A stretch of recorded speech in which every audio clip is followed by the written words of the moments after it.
All right, let's jump in and get started. Thank you all so much for being here today. My name is Kim Johnson. I'm the policy manager with the National Low Income Housing Coalition. And this, of course, is our NLIHC House Campaign call for long-term housing solutions. I'm going to ask my colleagues just real fast if they could get the API token to the API captioner so we can get the chat running or the captions running. That would be awesome. So I'm just going to keep on going ahead. If I could get the next slide, please. All right, so we have a really exciting call for you all today. We have been getting requests from a lot of folks for more information on what is going on with federal housing and homelessness policies, and in particular COC funding, what has happened since the grants pass decision. So we invited who better to bring on than the experts at the National Alliance to End Homelessness and the National Coalition for the Homeless to tell us what's going on and to answer some of your questions. We're also going to be hearing from Meg Zaltel, I hope I said that right. I should have asked before the call started, who's the executive director of the Anchorage Coalition to End Homelessness, about how they are taking action to defend HUD programs and resources in their community and how you all can take action too. We're going to close out the call with a policy update to cover the latest about what is going on Capitol Hill and in the administration with HUD. But without further ado, it is my pleasure to introduce Ann Oliva, the CEO of the National Alliance to End Homelessness. Ann, thank you so much for being here today. Great. Thank you so much, Kim. I always enjoy being on these calls with the group that you bring together on a regular basis. So hi, everybody. It's good to be with you. If we go to the next slide, please. Next slide. So there are lots of questions floating around out there about what's happening in the world of homelessness assistance, specifically related to HUD and HUD funding and other types of federal funding. So I'm going to cover 4 areas today, and then I'm going to hand it off to Donald, who's going to talk more about a couple of other items related to homelessness.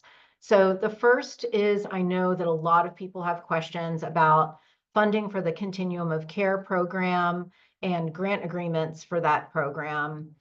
We also have been hearing quite a bit about the budget for the Homeless Assistance Grants account, and I'll talk a little bit about FY25 and 26. A lot of concern in the community about the rollback of evidence-based approaches by this administration.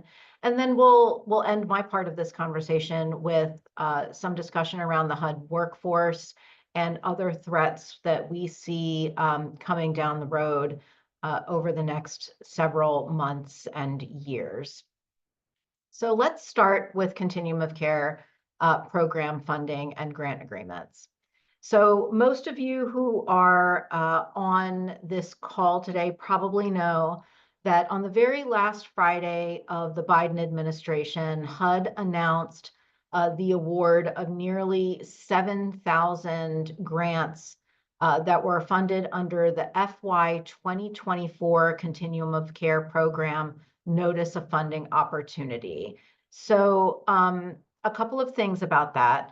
That January 17th announcement of awards included all of the awards with the exception of communities that had been given an extension for the Continuum of Care program competition due to local disasters in their areas. So I think it was Tennessee, parts of Tennessee, parts of Florida, and parts of North Carolina. Those awards have since been made as well, just earlier in the month of March.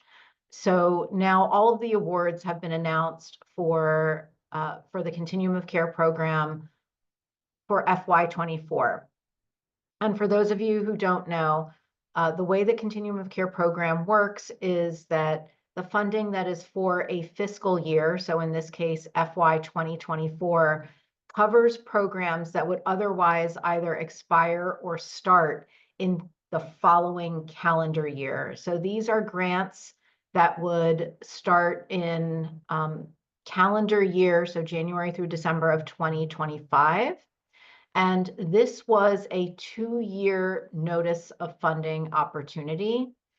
So in normal times, once the awards are announced, HUD moves fairly quickly to getting award letters out and to starting to get grant agreements out. But this year, funding was delayed for several months after the award announcement, and was complicated by the fact that there was the OMB memo that I'm sure many of you remember that froze federal funds across the federal government.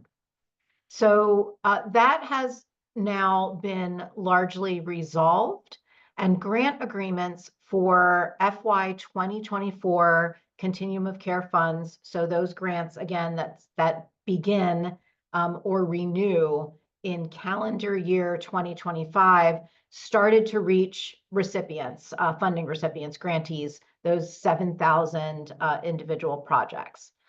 But when they came out, it became very clear that there was new language included in those grant agreements that grantees had never seen before.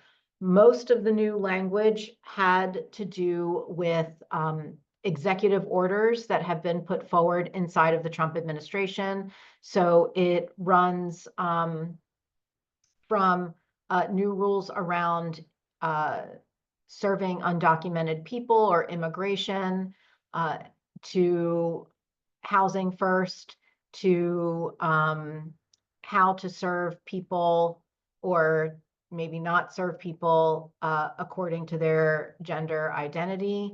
So there was a lot of really problematic language in those grant agreements.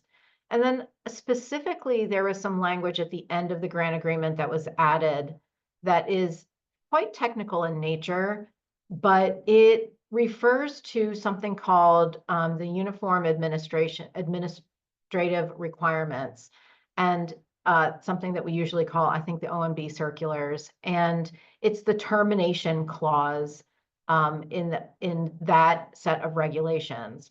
And HUD specifically added that language to be clear that that termination standard, which is slightly different than sort of the normal McKinney-Vento Act Continuum of Care regulations practice, and that grants could be terminated if they do not meet sort of the priorities of the administration. So those are the things there. It's vague and confusing language. It's unclear. I'll get to that question in just a second. It's unclear exactly what can be, what is applicable to what kind of grantees, and what is actually something that HUD can hold grantees to. So that is why you've heard the Alliance, if you've been paying attention to any of our messaging around this, we've been advising continuums of care and funding recipients to engage legal counsel, even if it's a lawyer who sits on your board, or going to a local law school that might have some faculty or students that are able to help interpret some of that language so that folks can really understand their obligations. About $3.6 billion was awarded on January 17th, a little bit more than that after the new delayed awards were made in March, but somewhere around between 3.6 and $3.7 billion in total for those 7,000 grants is what was awarded. So 2024 COC funds are moving. People are signing these grant agreements, and folks are starting to be able to access their funds for the 2025 calendar year. But at the same time, any FY 2023 grant agreements had been on hold, ones that hadn't gotten executed for whatever reason in calendar year 2024 have been on hold. And we just got word, I believe yesterday, that those grant agreements are also now moving forward, and that grantees who have sort of older FY23 grant agreements that haven't been executed yet should expect them soon. So those are moving forward. And then the last thing that I want to note here is that I mentioned that the FY 2024 NOFO was actually a 2-year NOFO. It's FY 2024 and 2025. HUD was granted authority by Congress to run notices of funding availability or the grants competition every 2 years. And we are not sure that that 2-year NOFO is going to survive. It is within HUD's purview to reissue the 2025 portion of that NOFO. We don't know if they're going to do that yet, but folks should be on the lookout for direction from the department about what will happen to the second year of that 2-year NOFO, or what additional changes they might make to the notice of funding opportunity and the competition if they decide to issue a new 2025 NOFO. And then, so I see a question in the chat that I'll just kind of take on here before I leave the Continuum of Care program. So there are communities that have received grant agreements that haven't been pulled back. I didn't even go into, they issued them, then there was a problem with them, they pulled them back, and then they reissued them with slightly different language. That second set, the revised grant agreements, have been making all their way through to execution. So there are grantees who have received funding through the 2024 COC process. And in fact, there are some of us who are looking at those grant agreements to support getting clarity to grantees across the country. I'm not going to say a whole lot about that right now. It's still largely in process, but please be assured that we are partnering with other national organizations and legal advisors to try and get some guidance out to continuums of care and funding recipients as soon as we can. But it does not take the place of having your own lawyer take a look at those and putting them into the local context. And we are also, the Alliance is not, we are not lawyers. We have some lawyers on staff, but we are not lawyers. So we can't actually provide you with specific legal advice. We will be getting some guidance out to folks, though, as soon as we can, so that folks can help figure out how to navigate these changes at the local level. Let's go to the next slide. So the other big ticket item that we've been tracking is the FY 2025 and 2026 budgets. So for FY 2025, you all know from these calls that Congress passed a full year continuing resolution, which means that the funding was flat for the homeless assistance grants account. But because so much of the Continuum of Care program funding goes to rental assistance and leasing, when there is flat funding, it effectively means that there is a cut, because as rents go up, the funding itself is not going up in proportion to that to that amount of money that's needed to pay rents. So our calculations are that the shortfall in 2025 is going to be between $150 million and $200 million nationwide. Again, we don't know how HUD would implement those cuts, or if they would be able to fill that gap with other funding that they have, like funding that is recaptures from old closed grants. So we're waiting to see how that plays out for the FY 2025 awards. But for 2024, what has been awarded is out there and is moving through. In terms of the following year budget, we're already looking at preparing our request for the FY 2026 budget. And it's a little complicated because 2025 effectively has a cut. So we are trying to work through the math on all of that to make sure that funding that we are requesting and that we're going to be asking our advocates to talk to their members of Congress about includes enough money to address all the renewal needs, as well as some new funding for projects that serve vulnerable populations, and potentially additional funding for the Emergency Solutions Grants Program. Since we know that unsheltered homelessness has continued to increase, we think it's important for folks to have access to homelessness prevention and shelter and outreach, as well as rapid rehousing resources. So that's where we are right now with the 2026 budget request. The Alliance will be releasing our numbers and our advocacy tools soon for those who are interested in that. And then the last thing I want to talk about related to the homeless budget doesn't sit within the homeless assistance grants account, but is really important to a lot of communities, and that is emergency housing vouchers. These were the vouchers that were appropriated during the pandemic and were appropriated for a 10-year period of time. HUD has started to alert public housing authorities that the funding for those EHVs is going to run out sooner than the 10-year sort of allotment. That's because rents have continued to go up. Many communities have overleased in a good way.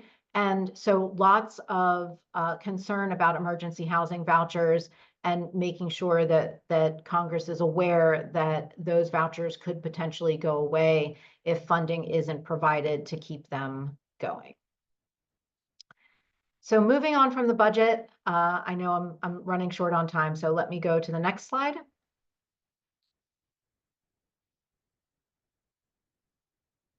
Thanks.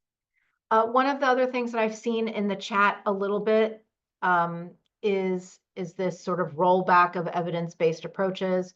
We know that there are decades worth of evidence that demonstrates that sort of pairing immediate and permanent housing with voluntary and accessible supportive services both gets people housed and keeps people housed, and that is often referred to as housing first. We know that even in the grant agreement itself, the administration is saying that they are not going to adhere to the requirements around housing first that were in the notice of funding opportunity. We have heard, we have seen in documents like Project 2025 that the administration or the authors of that document are calling for an end to housing first.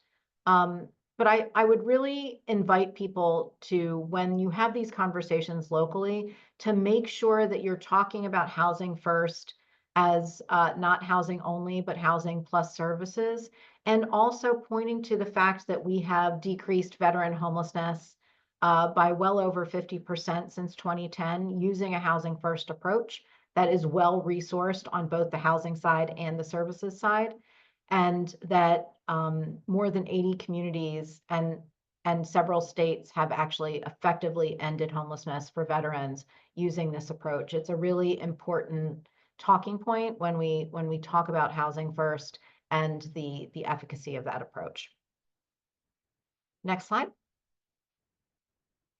And then I'll end here. There are a number of other threats that we are tracking.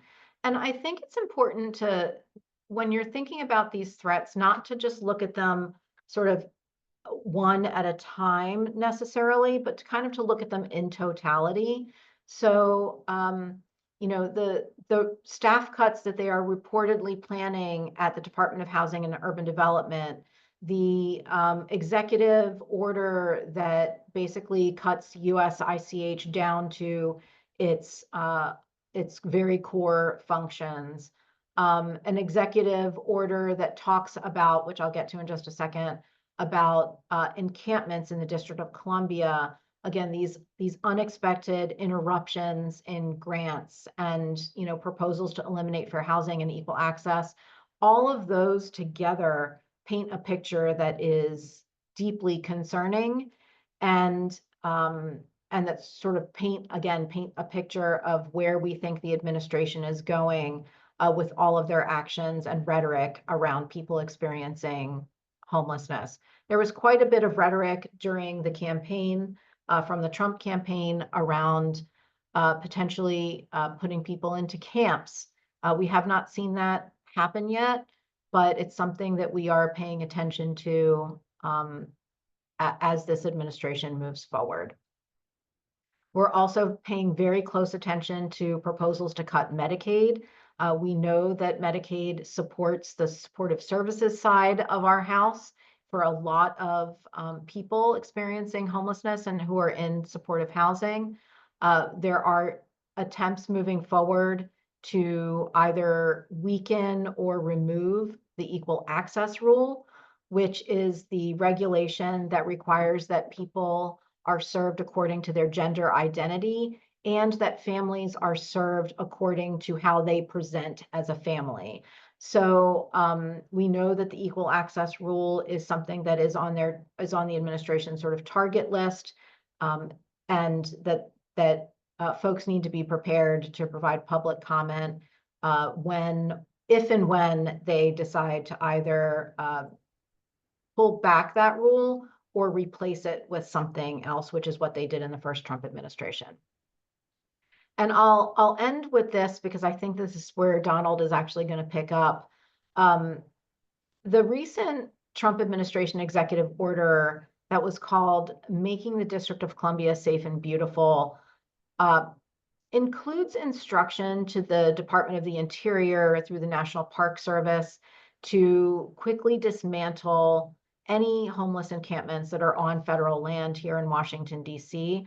And while it does not apply to the entire country yet, we do see this as a threat on the horizon, especially given last year's Supreme Court decision in the Grants Pass case that allows jurisdictions to basically fine, ticket, or arrest people who are experiencing homelessness just because they are living outside and have nowhere else to go. So I'm going to stop there, and I guess we'll take questions. Yeah. Yes, awesome. Thank you, Anne, and thank you for all of that helpful information. We know that that is also a lot of information to digest, so just so folks know, we're going to be distributing these slides after the call, so no need to, break your hands trying to take notes. But we had some great questions come in while you were talking, Anne. So first, what is the language regarding housing first that was included in the NOFO, or not the NOFO, the COC agreement? It's actually, so the question it says that it's in the EO. It is not in an executive order. It is in the most recent 2024 grant agreements. And I don't remember it verbatim, but basically what it says is that HUD will not enforce requirements for programs that checked the housing first box, that basically said, we're doing housing first. They received points because they're doing housing first, both at the continuum level and at the project level. And usually when you get points for something and you say you're going to do it, HUD can enforce that through monitoring and other means. And what they have said in that grant agreement is that they will not enforce those housing first requirements through the grant agreement. Thank you for clarifying that, Anne. I was looking for the grant agreements to post a link to the chat, and the only links I can find are on X. And I'll send it to you so thank you can. you. Appreciate that. Sure. We had another great question come in. Any news on the COC Builds NOFO, which is a notice of funding opportunity for folks who might wonder what that means, that was put out and due last fall? Will they be moving forward with those awards? Yeah, I wish I could answer this question. During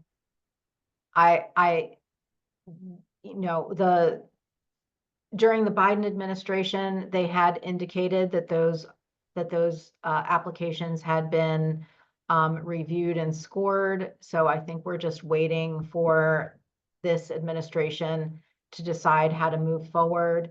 I I would say that, because they haven't actually been awarded yet, they're probably a little bit more risk than something like the regular COC program that had actually been awarded inside of the Biden administration. But I wish I could answer that question. A lot of people are asking it. And as soon as we hear anything on that, we will include that in our weekly newsletter. Awesome. Thank you, Anne. Super helpful. So we're going to do one more question for you, and then we're going to turn it on over to Donald. But if you would like to stick around and, answer questions as they pop up, that would be awesome. But also if you have more to do, totally understandable. So the last question for you today, we have been bringing together the COCs in our state to discuss these issues, but are there any ways for COCs nationally to connect and share resources and strategize about responses since we're all wrestling with this? I am so glad that Caitlin asked that question because this is something that we are specifically working on here at the Alliance. Our intent is to begin. We just got some emergency funding to begin convening grantees from around the country, so you all can talk with each other. I know that we're thinking about rural grantees, we're thinking about state grantees, and other groups that might have commonalities that make it helpful to talk with each other. And then for those who are able to attend our conference in the summer, we'll do the same there. We'll bring folks together there. So first virtual and then in person, but that's something that has been on our minds, and we hear you that folks need it. Awesome. Thank you, Anne. And thank you too, of course, to you for all of your work and to the Alliance for their continued partnership and the awesome work that they're doing to make sure our communities and the people experiencing homelessness in them are safe and can find safe housing. Thank you for having me. Of course. It is now my pleasure to welcome to the call Donald Whitehead, who is the Executive Director of the National Coalition for the Homeless. Donald, thank you so much for being here. And thank you, Kim, and I'll echo Anne in saying that it's always a pleasure to be here on this call with this group of people who are just doing amazing work. Anne did a really good job of a comprehensive overview of some of the challenges we're facing. I'll just add a couple of things. One, I would add that the other threat is the reduction in HUD staff that's been proposed. There'd be a 50% reduction overall in the HUD staff and a 80% reduction in the CPD department, which covers, as people know, CDBG, homeless assistance grants, and emergency grants as well. So we're very concerned about those. And I did see a question in the chat about HUD's website and the loss of information there. There are a couple of groups that are memorializing the entire website, especially the HUD Exchange, and we'll share those with you. And I'm sure Kim has been on the calls where that has been discussed. The other issue that is an emerging threat is that there have been, over the last year, many of you may remember the rally at the Supreme Court in response to the Supreme Court hearing a case called Grants Pass versus Johnson, which would virtually make it legal to criminalize people experiencing homelessness. The case said that doing that, even if you don't have enough shelter in your community, would actually not be cruel and unusual, so would not be a violation of the Eighth Amendment. Now, since that time, we did our best. We brought 700 plus people to the Supreme Court. We had a really outstanding rally, but unfortunately we lost the case. Now, since that time, what we've seen is over 160 cities institute ordinances that make it illegal to be homeless, basically. There are criminalization practices in states all over the country. California probably is the place where there have been the highest concentration. That was actually something that was promoted by Governor Gavin Newsom He actually encouraged communities to do it or face a loss of funding if they didn't. So we've seen quite a few in California, but honestly, it's been all across the country. We've seen some of these ordinances. Some of the worst are a felony if you're homeless on state property in Tennessee with up to 6 years incarceration. If you are homeless in Kentucky, if a person finds you on their property, they can use stand your ground provisions, which make it legal to use violence up to and including deadly violence if someone is on your property. It's a part of a larger bill on criminalization. Just recently in Fremont, California, we saw legislation introduced that would make it a fine or jail or fines, jails, and also other arrest if people are found to be assisting people experiencing homelessness in that community. So it continues to grow. We've won some battles in Iowa and Indiana. Actually, even though we won in Indiana, that particular bill at the state level has been reintroduced.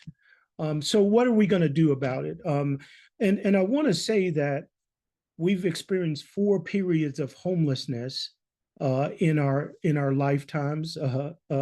In the history of this country, there's been 4 distinct periods. And this happens to be the longest period of homelessness. Where we had tremendous success, I think, was at the very beginning. And the tactic that we used, the strategy that we used was organizing and direct action. We've moved away from organizing and direct action since then. And if we are to be able to deal with this particular instance of all kinds of negative issues within the population, we must get back to that again. So what we're doing on April the 22nd, which is the anniversary of that case at the Supreme Court that I talked about, is we're going to rally again, and we're going to do it nationally. Now, there is going to be a focus here in DC with some dynamic speakers, but we're hoping to do simultaneous actions throughout the country. We now have a landing page that we just submitted to the country this morning. We ask people to go to our website at www.nationalhomeless.org, go to that Housing Now page, which you see in the chat, and sign on to do a rally in your community. Now, we're not asking people to do the same rally. Criminalization may not be an issue in your community, but healthcare cuts and funding cuts and fines in jail are something that's happening all over this country. So we're asking people to do what they can in their community. I do think that we have to make a statement that people support people experiencing homelessness. Many other sectors have been out front and really vocal and visible on other issues that are under threat with this administration. But we have not done as much of that in the homeless sector. And so we're hoping that this is a launching pad for these kinds of actions across the country. And again, when we won the McKinney-Vento Act and the Cranston-Gonzalez Act, the Education for Homeless Children and Youth, those are all a direct result of action and grassroots organizing around the country. So we are hoping that others will get involved. If you scroll down, we're also asking for stories that we can use to combat the myths that are out about criminalization, about the nature of the homeless population, and also to share some of the negative aspects of what happens when campgrounds are raided. We worked for a whole year with the Park Service to move them in a different direction, making sure that people had a place to go if they were being criminalized. And so we are really committed to elevating this issue. We have some great speakers in DC. Right now, we have 100 people, even though we just launched the landing page, that have expressed interest. 30 of the communities have already shared with us what they'll be doing when it comes to a rally on April the 22nd. And I want to say too, I know there's a lot of providers, and I know this is a period of uncertainty, a period where people may be a little reluctant to get involved. But please do what you can to support these actions. You don't have to go to the action with your uniform from your office on, or any kind of way. Make it known that that's what you're doing. And we do certainly want you to protect yourself, but we do hope that as many providers as can are involved in these actions. We have to do this together. And it's not just criminalization. We would be tone deaf if we just talked about criminalization in the face of all the other things that are happening from a negative standpoint in our community. Now, if you scroll down in this page, you would see that there's sample talking points. There's also a 10-point plan that we've created that you can utilize in your community to share with your elected officials about the needs in your community and what kind of projects and programs can be created to combat homelessness. There's also a copy of the Gloria Johnson bill, the original plaintiff in that Supreme Court case. It would call for eliminating the use of criminalization practices, meaning jails, fines, and arrest, to deal with homelessness. We know that it's a very expensive way of making homelessness worse. So again, there's a lot of information on this landing page that we have. We'll also be doing press releases in a couple of days. A lot of great speakers have been invited. We know for sure that Cori Bush will be there. Very likely Maya Wiley will be there in DC. So if you're in the DC area, we hope you'll join us. It's a partnership with the National Coalition, the National Law Center, the National Coalition of Housing Justice, the Alliance. We're all working together on this solution. And again, this is not a one-off. We're going to be doing a series of actions throughout the year to make sure that our issue that we so strongly support is an issue that's at the forefront of discussions around the country. And I'll end there. I hope you go to the website and look more yourself at all of the things that are offered there. And I'm happy to answer any questions about any of what I share. That is fantastic, Donald. Thank you so much for sharing all of that information, for these vital updates, and of course, for all of the work the National Coalition for the Homeless is doing to push back against these awful, harmful cuts and proposals, and to also ensure that the needs and experiences of people experiencing homelessness are not left out of this vital conversation.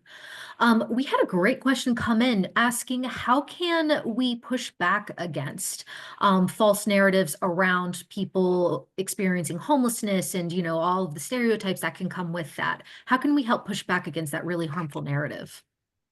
Great question. I think one of the most important things that you can do to push back is to have stories of people who are actually experiencing homelessness, and the stories have to kind of move away from just the trauma of homelessness and talk about the triumph.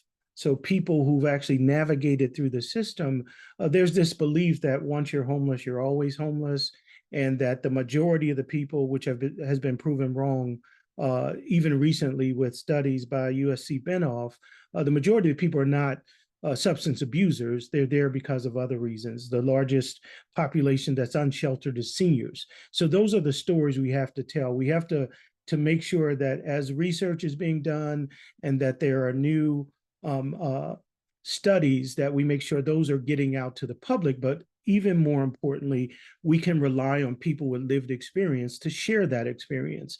I don't think we do that enough in the sector.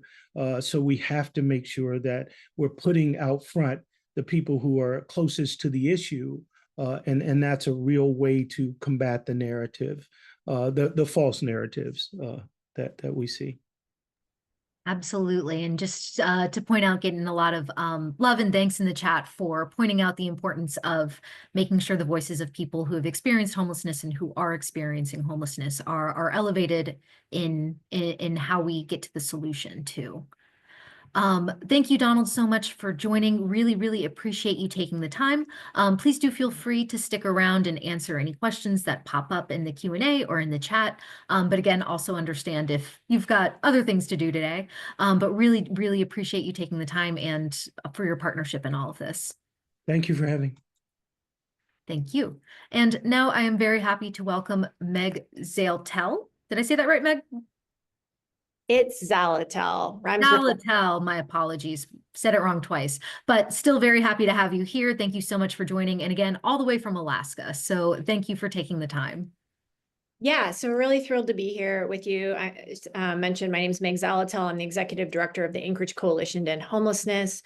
We are the continuum care lead for the Anchorage Continuum of Care, and we work closely with our Balance of State Continuum of Care here in Alaska. And really wanted to talk with you all, maybe bring a little bit of light to this conversation. We have managed to establish a really strong relationship with our federal delegation. And yes, being a small state in population, maybe that's a little bit easier. There are 3 individuals, 2 senators and a representative. But we have really done and laid a lot of groundwork over the last couple of years, particularly around funding for the COCs with Senator Dan Sullivan. Maybe not who we would think of as a natural partner in this work. But what we've really been laying is the groundwork that housing first, and we don't always talk about it in terms of housing first using those words, but we talk a lot about how we can be efficient, effective, and economical, and really just walking through how expensive things in Anchorage and Alaska are if we are moving people from encampment to encampment, or if we continue to face overcrowding in the rest of the state, which is the predominant way homelessness shows up, or have to have people fly to Anchorage in order to get services or try to look for housing when there isn't housing. And what we've been able to do is to work closely with the senator's office to do really 3 things. One is to garner understanding of that, of the senator's office about how the COC works and why the COC funding formula isn't working for Alaska.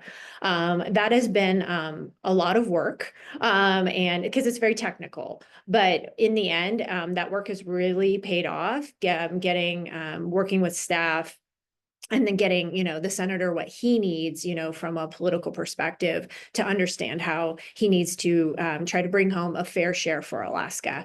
Second is we have really been able to use that to partner with the senator where we know his heart truly is, which is veterans homelessness.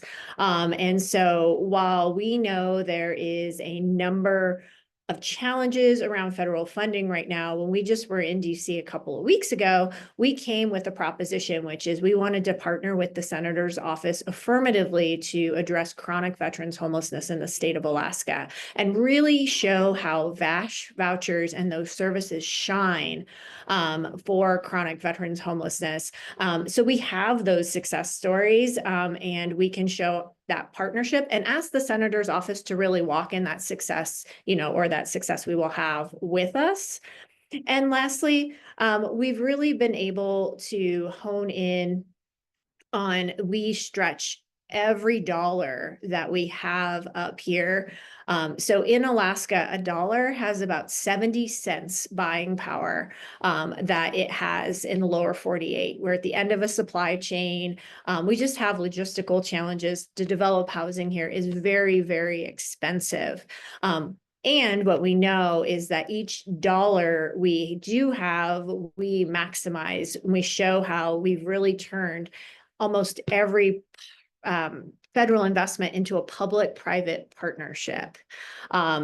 So we've really leaned into that relationship. And what's been really great for us is we have a great partner also in Senator Murkowski's office, but Senator Sullivan is leading, and that's really nice. He's leading, and then we have a new representative, Representative Nick Begich, and he is also leaning in with the Senator Sullivan's office. So we've really been able to create a single point of contact.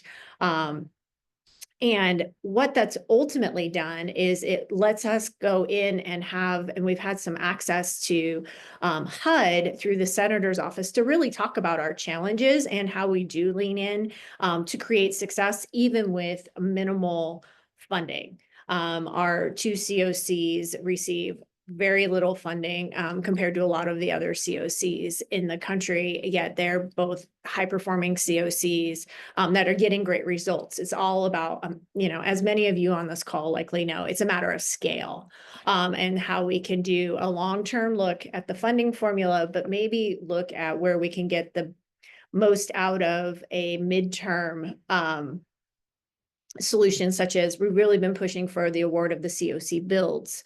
NOFO. And so just really walking through those with our federal delegation, and we've been highlighting successes along the way. We've also been highlighting that while we do this advocacy, we've been able to secure more local funding.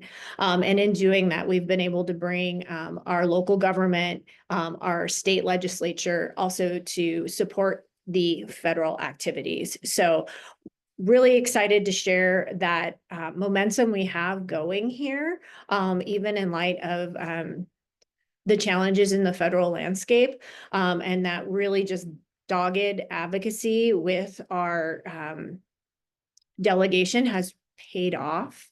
And really given us the grounding to go in and continue to create deeper relationships with HUD. We're working right now with the senator's office to hopefully get to speak with the HUD secretary about our challenges.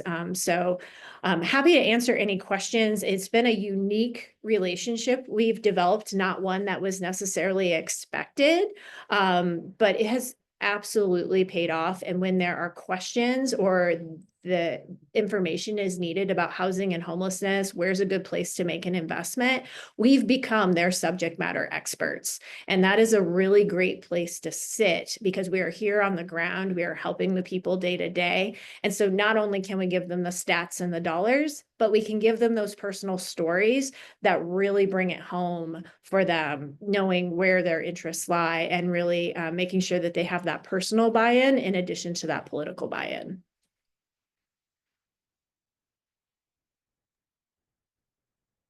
That is fantastic. Thank you so much, Meg. We had a couple questions come in. First, how do you navigate engaging in such direct advocacy as a nonprofit organization, considering that there are restrictions on political activity for nonprofits? Sure. We do not lobby. We are very, very careful about that. We educate and we go and provide information. We think it is perfectly acceptable for us to talk about how the formula doesn't work for us, especially with the demand. And we provide a lot of data and information. And we do it open and transparently also with our HUD field office. We have a really great relationship with our HUD field office, and we keep our region office for HUD also in the loop about our work so that they're never caught off guard either. And so it's very collaborative, open, and transparent. And we think that keeps us fully in the lane of providing education. Super helpful. Thank you, Meg. We had another question. Are your local and state officials in party alignment, or do you have any challenges when officials might butt heads? On getting what we call Alaska's fair share to address housing and homelessness, we are all in alignment. I think that one thing, regardless of political affiliation in the state of Alaska, is that we have a housing crisis, an acute housing crisis, and we have for a decade. It's talked out about at the federal level, the state level, and throughout various local governments. So that is not a question at all. We have had resolutions passed to support our advocacy around the COC funding formula. We have also had this portion of the state legislature, what we call the Anchorage Caucus, sign a letter to the delegation seeking support as well for these efforts. So there is just really not any air gap. And I think it's because we see it, right? We see it on our streets in Anchorage where we do have unsheltered homelessness, and the overcrowding is breathtaking in rural Alaska, where folks sleep in shifts and there are multiple families, and it's just well known. So I think we just don't have much political divide on this issue. Very helpful. Thank you. And so a last question, have you used the same strategies with your state level representatives to support more localized funding? Yeah, that's a really great question. We in the last year got kind of the first substantial investment into Anchorage. And it was to partner on shelter operations because we don't have enough federal monies to house people fast enough. We asked the state to come along and do half of a 2-year period for shelter funding. And those shelters are housing focused. And so they partnered in that way. So we go really directly kind of trying to fill the gaps along the continuum with each ask that we make. We also had success in getting our state legislature to create or seed fund our first statewide housing trust. We were one of a few states without a housing trust. We did it through a private nonprofit, so it can be a public-private partnership, and we were really able to catalyze and show the state then how we could go in and do either top-off funding or catalyze funding for a number of housing projects across the state. So it's a little bit of both, while we just keep that federal advocacy at a steady beat of we really need any formula funding to come in and be more responsive to our challenges. Great. Thank you so much, Meg. That is a great and super helpful overview. And again, just really appreciate you taking the time to join us and talk about the advocacy work that you're doing and how you make it work in Alaska, despite the challenges. So thank you so much for joining. All right, next slide, please. And I think this will take us right into our policy update, which features me. So I have about 6 minutes to go on through. Let's get the next slide, please. Thank you. So Anne and Donald actually touched on a lot of what I was going to talk about anyway. So great. But I did want to break it into 3 kind of overarching topics because there's so much going on. So first, we're going to tackle the HUD staffing cut updates. Then we're going to talk about FY 2026 and the emergency housing voucher funding issue that Anne mentioned in her remarks earlier. And then we will touch very quickly on what's going on reconciliation. Next slide, please. Thank you. So like I believe Donald said in his presentation, the top line, half of HUD staff are at risk of being laid off. Offices like the Office of Community Planning and Development are most at risk for the highest number of cuts, 84% cuts to their staffing. About 76% cuts to both fair housing and the Office of Policy Development and Research, which importantly determines the formula every year for housing choice voucher FMRs. So help determine how much money housing choice vouchers are worth and how much landlords get paid. So all of those departments play a really critical role in making sure HUD programs keep on running. And as we talked about as well, HUD field and regional offices are being targeted first for closure. Again, like we talked about, all of those field and regional offices provide that really vital connective tissue between HUD and the communities that it's serving. Next slide, please. Thank you. So where things are now, HUD staff were presented with a second fork in the road email. If folks recall, there was a first email that went out to HUD staff and a bunch of other federal departments saying, hey, you can either choose to take this buyout or and leave, or you can stick on knowing you might be fired. According to HUD, from that first fork in the road email, about 7.4% of HUD staff left. Now there is a second one saying basically, here's another chance to either take a buyout or keep working for the federal government, knowing that you, again, could be fired.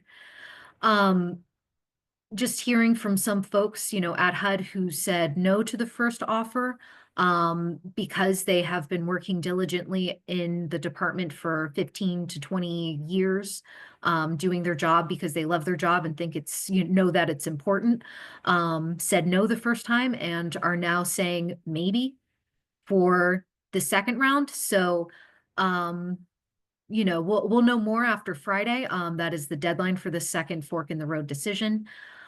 There was also a reduction in force memo that was issued in February, which essentially says, hey, HUD has to decrease its staff by May 18th, and we want to see your plan for doing that.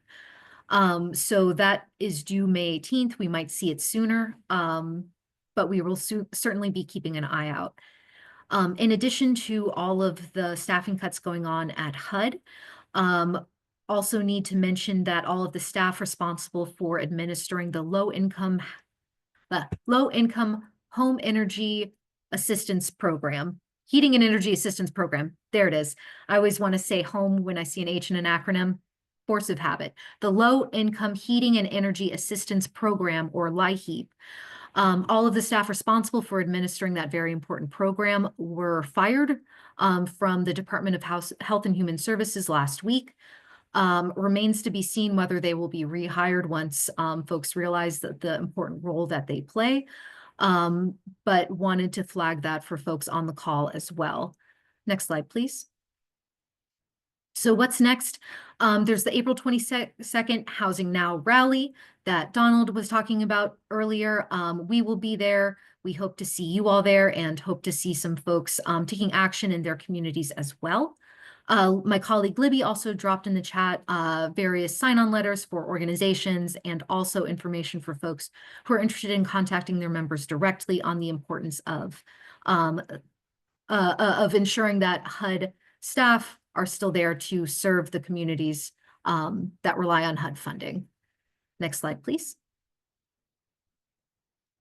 So like Anne said in her presentation too, one other thing I wanted to flag is the funding cliff coming up for the Emergency Housing Vouchers program.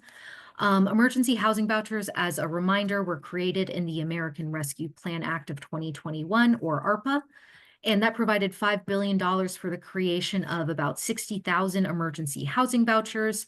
And those vouchers are targeted specifically to people and families at imminent risk of or experiencing homelessness, people who are escaping intimate partner violence or human trafficking, and people who have recently experienced homelessness. So truly, these vouchers are going to people who really are at the most urgent risk of falling into homelessness or who have recently experienced it. The EHV program has been tremendously successful. And when it was first created, it provided funding that was expected to last until 2020 or 2030. However, because of drastic increases in the cost of rent, the available funding for the EHV program has decreased much faster than expected. And as a result, the program is expected to run out of funding as soon as 2026. Next slide, please. And just recognizing too, we're at 5:01, so I will wrap it up after this one and we can talk more about budget reconciliation later. But just to say, for FY26 and the emergency housing voucher funding, we are going to be laser focused on ensuring that these vouchers receive needed funding to ensure the program can continue and can continue helping the 60,000 people, 60,000 households who rely on EHVs to keep a roof over their heads. We're also going to be advocating, of course, for sufficient funding to cover housing choice voucher renewals, and increased funding for HUD's homeless assistance grants. As soon as the Alliance tells us their number, we will be lined up asking for that funding.